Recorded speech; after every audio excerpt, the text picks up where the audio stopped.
Greetings and salutations. We're coming to you live from Busan, South Korea for the 10th Assembly, the World Council of Churches. My name is Reverend Reginald Lee Backus, Mount Olive Baptist Church in Brooklyn, New York, and I'm representing the National Baptist Convention, USA, Incorporated.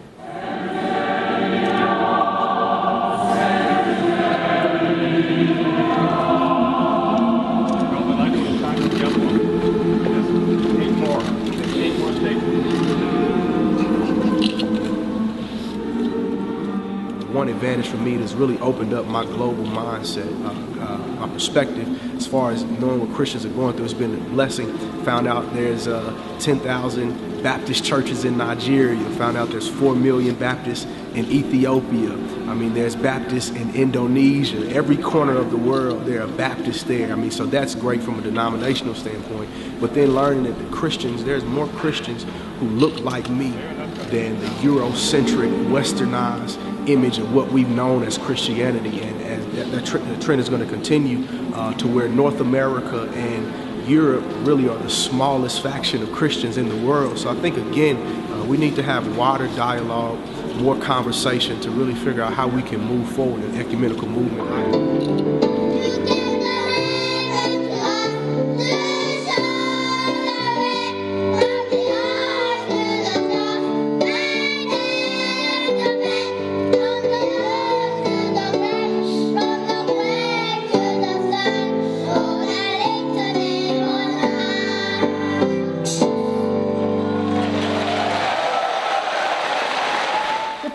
Globalized culture seems to accept and legitimize social, economic, and ecological injustice.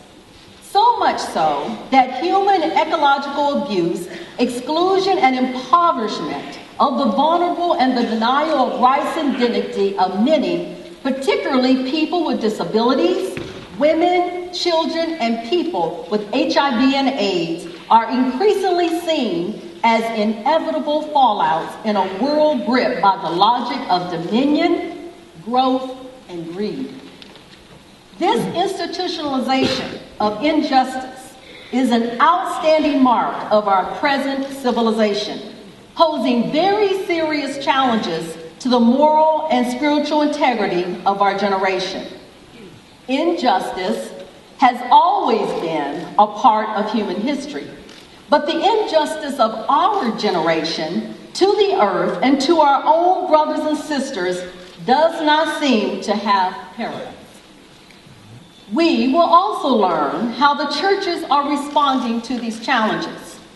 Churches need to recognize the moral imperative of confronting justice as an integral part of, quote, costly discipleship. I think one of the injustices that have been perpetrated by the church is taking and using our authority to speak on behalf of those who are not in the forefront. And it's important for us,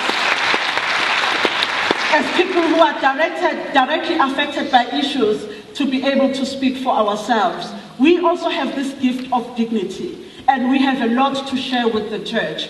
Another thing that I would like to say is that the issue of justice should not be an optional extra for the church. It should be the core of our ministry.